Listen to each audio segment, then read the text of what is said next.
Hello, good morning to all of you. आप सभी का स्वागत है सिलेक्शन अड्डा में। मैं हूं डीवी सिंह। हम अभी एक यूपी पीसीएस का जो है ना यानी टेस्ट सीरीज भी स्टार्ट करेंगे। टेस्ट सीरीज के साथ साथ जो है अभी पूरा प्रैक्टिस यानी यूपी पीसीएस आरओ के लिए स्टार्ट करेंगे। लेकिन जो हमारी इकोनॉमी की क्लास है कुछ कारणवश जो है बीच में थोड़ा सा ब्रेक हो गया था, तो अभी वापस से स्टार्ट करते हैं। देखो, जहां तक लास्ट में मुझे याद है कि हम पढ़ रहे थे कि भाई दर के आधार पे मुद्रास्फीति, हमने कारण के आधार पे मुद्रास्फीति याद होगा, जो कारण के आधार पे मुद्रास्फीति थी उसको हमने डिटेल में पढ़ा था। लास्ट क्लास में हमने ये भी देखा था कि भाई मुद्रास्फीति के क्या क्या क्या हो सकते हैं, प्रभाव हो सकते हैं। तो मैंने आपको ये भी बताया था कि भाई मुद्रास्फीति के प्रभाव के अंतर्गत अगर हम बात करते हैं, भाई एक मिनट, मुद्रास्फीति के प्रभाव के अंतर्गत अगर हम बात करें तो जैसे कि भाई सरकारी निवेश पर भी प्रभाव पड़ता है, प्रगति पर प्रभाव पड़ता है, इसके साथ साथ आप देखोगे कमाई और रोजगार पर प्रभाव पड़ता है, आय और धन के आवंटन पर प्रभाव पड़ता है, उत्पादन पर प्रभाव पड़ता है। ये हमने डिटेल में पढ़ लिया था। हमने कारण के आधार पर मुद्रास्फीति देखा था कि भाई कारण के आधार पर मुद्रास्फीति कितने प्रकार की होती है। तो कारण के आधार पे हमने जो है बताया था कि भाई मांग जनित मुद्रास्फीति होती है, लागत जनित मुद्रास्फीति होती है और संरचनात्मक मुद्रास्फीति होती है।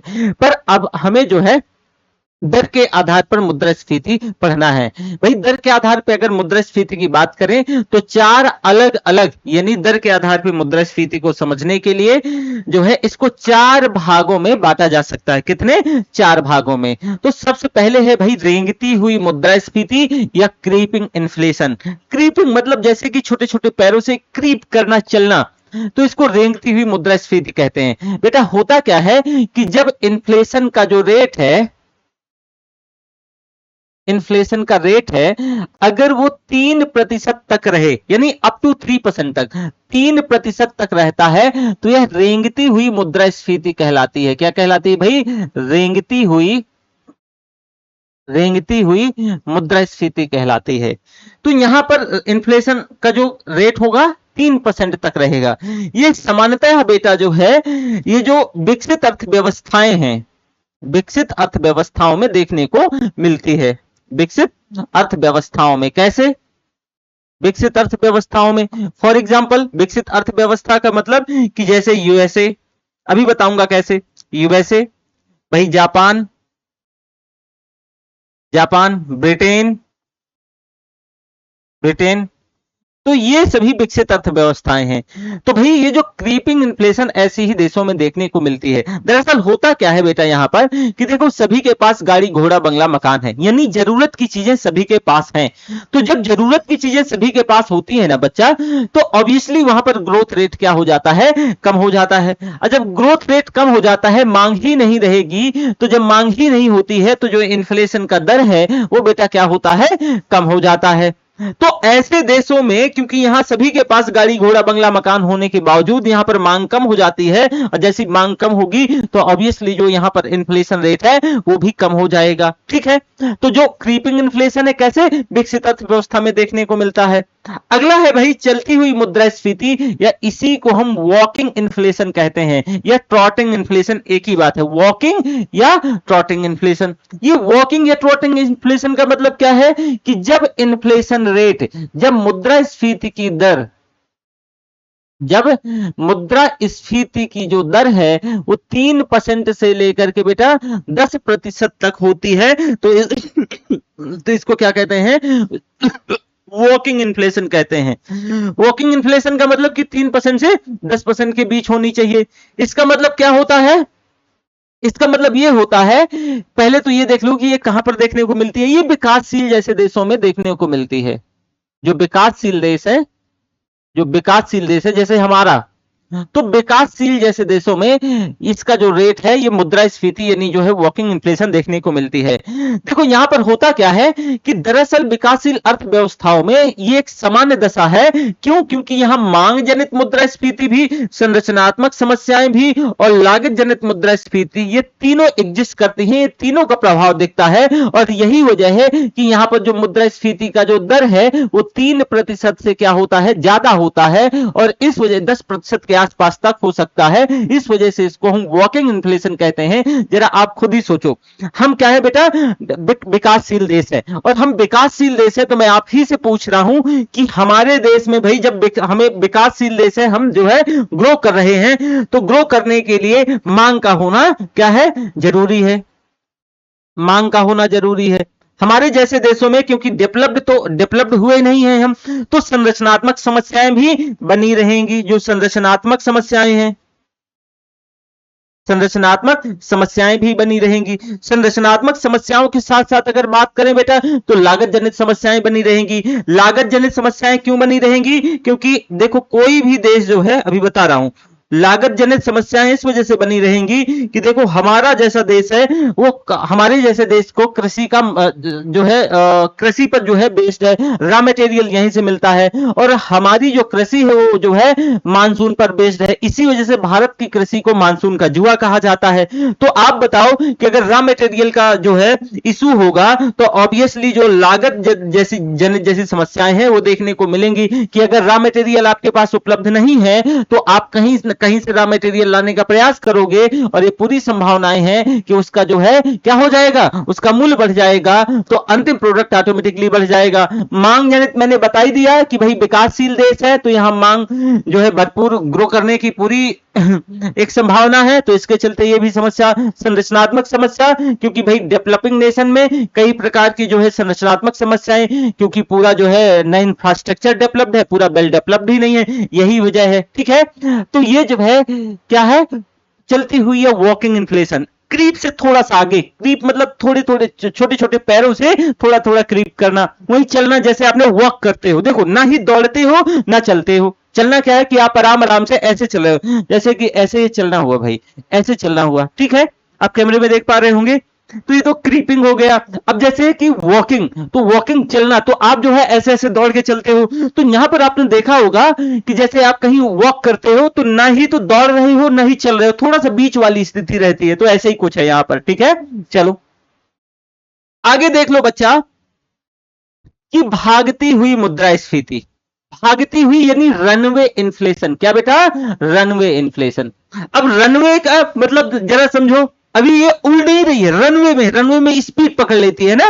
मतलब जैसे कि रनवे में गाड़ी क्या होती है, आप देखे होंगे, जैसे फ्लाइट को जाना होता है तो एकदम भागती है ना। तो यहां पर बेटा मुद्रास्फीति की जो दर है, जो इन्फ्लेशन रेट है, इन्फ्लेशन रेट है, ये कितना, ये आपका 10% से क्या होगा, ज्यादा होगा। कितना होगा भाई, ये 10% से ज्यादा होगा। और कहां तक हो सकता है, 30% तक हो सकता है। ऐसी मुद्रास्फीति को क्या कहते हैं, भागती हुई मुद्रास्फीति, ये रनवे इन्फ्लेशन कहते हैं। अब ये भाई किसी भी अर्थव्यवस्था के लिए बहुत बुरा संकेत है, ये कोई अच्छा संकेत नहीं है। ये दर्शाता है कि भाई जो इन्फ्लेशन है वो उस देश से क्या है, आउट ऑफ कंट्रोल हो रहा है। तो अब इसको हर हाल में जो इन्फ्लेशन को जो है नियंत्रित कर लेना चाहिए। ठीक है, तो जैसे आप देखोगे कि ऐसे बहुत सारे, जो वेनेजुएला है वो इसी का उदाहरण हुआ करता था, वो दरअसल रनवे इन्फ्लेशन का उदाहरण हुआ करता था। तो यहां पर इन्फ्लेशन रेट बेटा 10% से ज्यादा और 30% तक रहती है, तो इसको क्या कहते हैं, रनवे इन्फ्लेशन कहते हैं। अगला है बेटा गैलोपिंग। गैलोपिंग मतलब एक तरीके से जो है कूदना, जैसे आप यहां पे खड़े हो फिर आगे कूद गए, जैसे फ्रॉक करता है ना, तो उड़ने के ही जैसा है। तो इसको ये हाइपर या गैलोपिंग दोनों बोलते हैं। तो जब हाइपर इन्फ्लेशन कहा जाए या गैलोपिंग इन्फ्लेशन, मतलब यहां पर मुद्रास्फीति जो इन्फ्लेशन रेट है वो आउट ऑफ कंट्रोल हो जाती है। Inflation rate out of control हो जाता है। इन्फ्लेशन रेट क्या होता है बेटा, आउट ऑफ कंट्रोल हो जाता है, आउट ऑफ कंट्रोल हो जाता है, समझे। तो एक ये समस्या देखने को मिलती है। अब यहां पर जैसे कि भाई ये, इसको चरम मुद्रास्फीति भी कहते हैं। ठीक है, अब ये किसी भी अर्थव्यवस्था के लिए बहुत बुरा संकेत होता है, ये बहुत बुरा माना जाता है, किसी भी अर्थव्यवस्था के लिए बहुत बैड है। ठीक है, चलो आगे देख लेते हैं। भाई मुद्रास्फीति से संबंधित कुछ जो है कॉन्सेप्ट है, कुछ अवधारणाएं हैं। जरा देखो मुद्रास्फीति से संबंधित क्या क्या अवधारणाएं हैं, क्या क्या कॉन्सेप्ट हैं। सबसे पहले आते हैं बेटा डिफ्लेशन पर, या मुद्रा संकुचन या अपस्फीति। जरा देखो डिफ्लेशन क्या है या मुद्रा संकुचन क्या है या अपस्फीति, तीनों एक ही नाम है।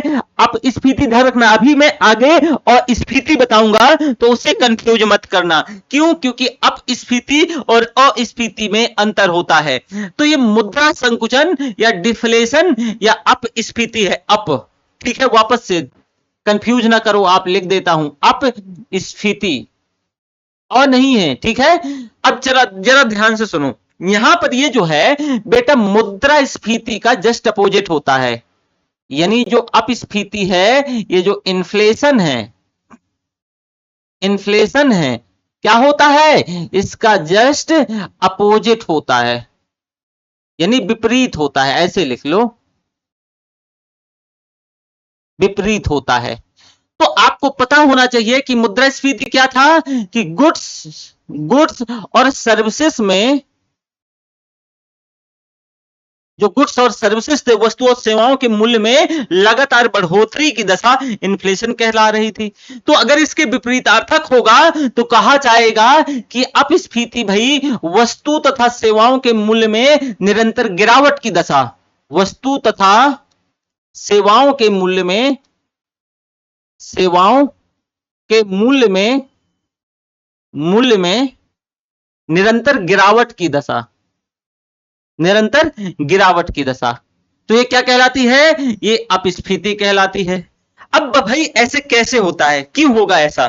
किसी भी वस्तु या सेवा का मूल्य नीचे क्यों आएगा, क्यों गिरावट देखने को मिलेगी? भाई कोई तो रीजन होगा, कोई तो कारण होगा। तो जरा देखो बेटा, देखो मूल्य जो है सामान्यतः कब नीचे आएंगे? तो ये तब नीचे आते हैं जब समग्र आपूर्ति समग्र मांग को क्या कर जाए? पार कर जाए। फॉर एग्जांपल ऐसे समझो कि बाजार है, बाजार है, बाजार में 10 केजी आलू की मांग है, 10 केजी आलू की क्या है? आलू की मांग है, मांग है। पर बाजार में आलू पहुंच गया 100 केजी। क्या है? आलू पहुंच गया कितना? 100 केजी, 100 केजी, यानी सप्लाई कितनी है? सप्लाई 100 केजी की। तो आप खुद सोचो कि मांग 10 केजी थी, सप्लाई 100 केजी थी, तो ऑब्वियसली जो है वस्तु तथा सेवा का जो रेट है, जो गुड्स और सर्विस है, गुड्स और जो सर्विस है, सर्विस है, इसका मूल्य नीचे आएगा कि नहीं आएगा? ऑब्वियसली इसका मूल्य नीचे आएगा, गुड्स और सर्विस का मूल्य। क्यों? क्योंकि आप खुद सोचो कि जो है मांग कितनी है? 10 केजी की, सप्लाई 100 केजी की। आपने कई बार हाट बाजार गए होंगे, जब हाट बाजार गए होंगे तो वहां पर अगर मान लो कि किसी दौरान कोई भी वस्तु या सामान बहुत ज्यादा आ जाता है तो उसका रेट नीचे गिर जाता है। तो आप देखो कि ये इस दशा में भी हो सकता है।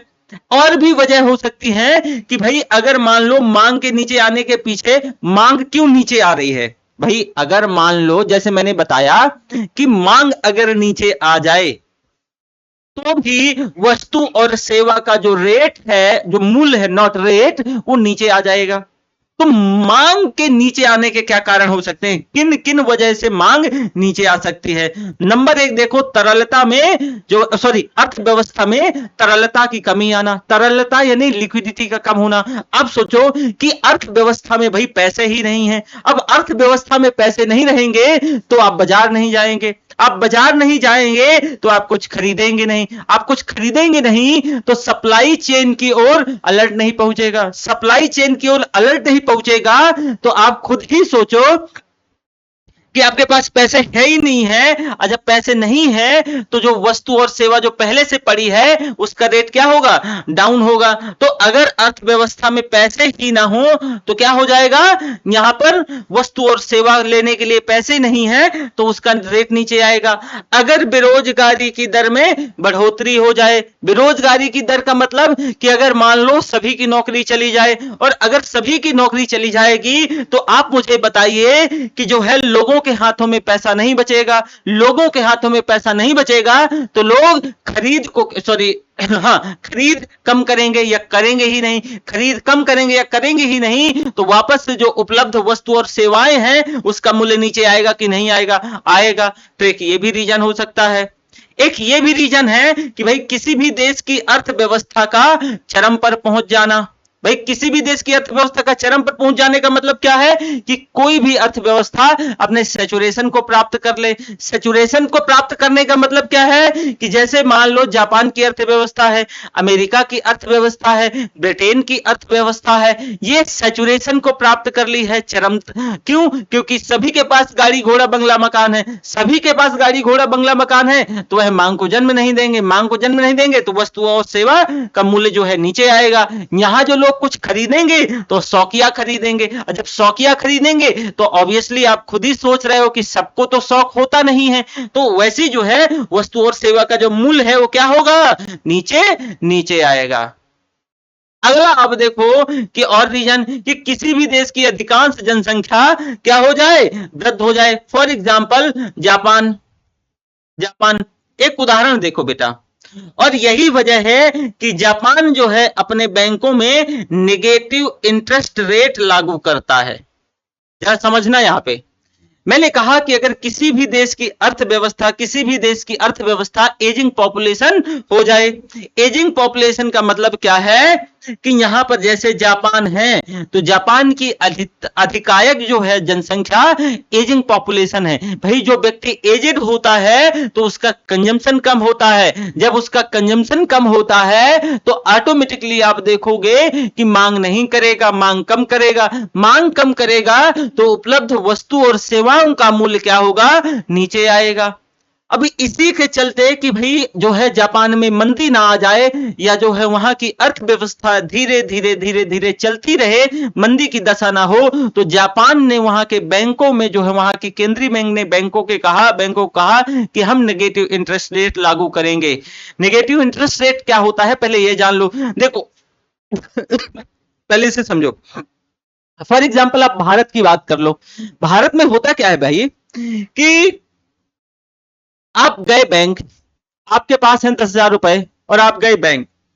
बैंक में आपने जो है क्या कर लिया कि बैंक में एक खाता खुलवाया, और उसमें पैसे जमा कर दिए, और उसमें पैसे जमा कर दिए तो जब पैसे आप जमा कर दोगे तो होगा क्या कि आपको मिलेगा इंटरेस्ट।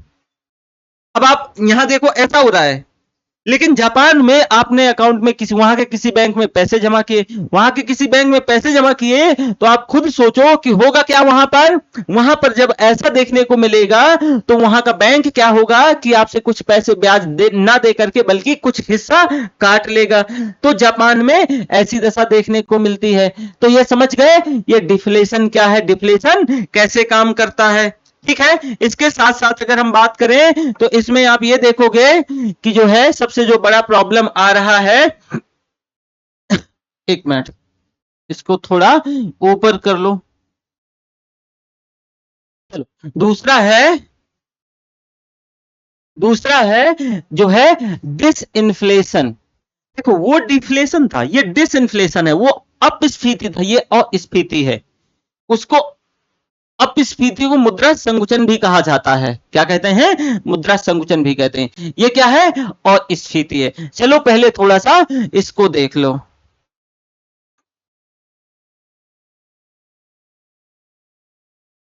कितने बजे?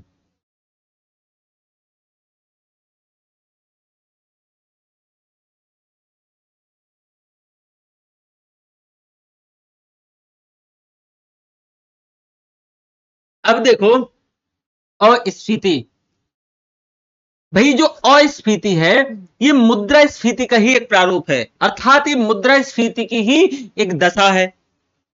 अब अस्फीति में क्या होता है भाई, मूल्यों में बढ़ोतरी तो होती है परंतु जो रेट है, जो दर है, इसमें कमी उत्पन्न होती है।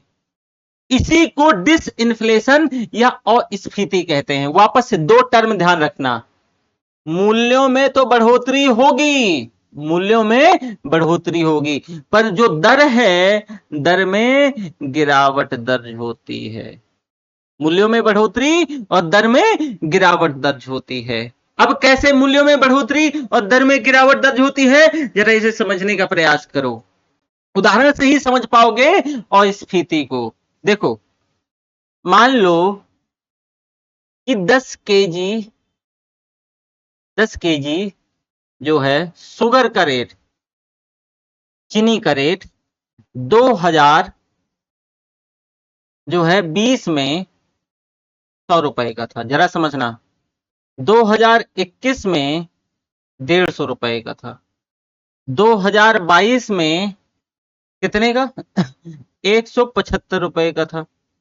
2023 में 2023 है मान लो 180 रुपए का था, और 2024 में 200 रुपए का था। या इसको जो है, रुक जाओ थोड़ा सा जो है,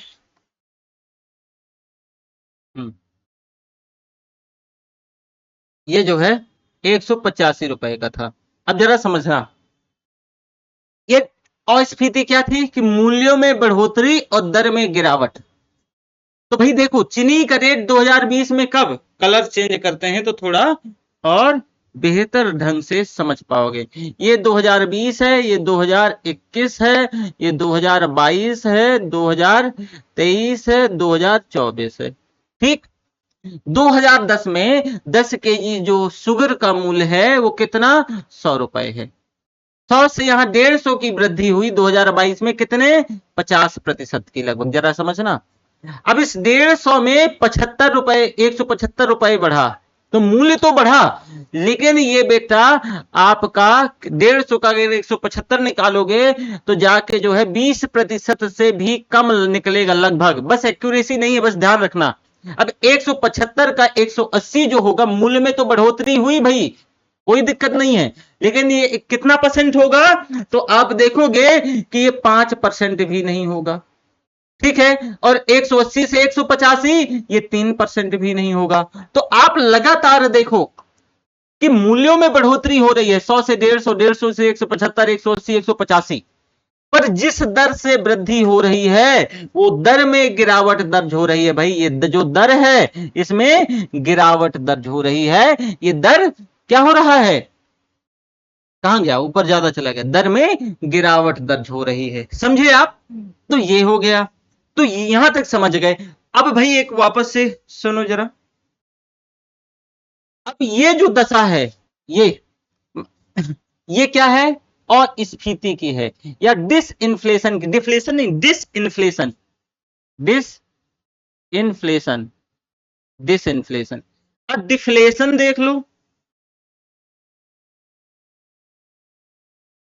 डिफ्लेशन, भाई डिफ्लेशन जो है क्या था कि वहां पर मूल्यों में गिरावट दर्ज हो रही है भाई। 100 से क्या हो जाएगा 75 हो जाएगा, 75 से 60 हो जाएगा, 60 से 20 हो सकता है। तो वस्तु तथा सेवाओं के मूल्यों में गिरावट की दशा थी, समझे। तो ये क्लास यहीं तक, इसके आगे जो है हम फिर, क्योंकि जो है अभी पूजा मैम की क्लास है तो फिर उनका थोड़ा टाइम जो है आने वाला है, तो ठीक है, ये क्लास यहीं तक। थैंक यू, बाय बाय, फिर मिलते हैं।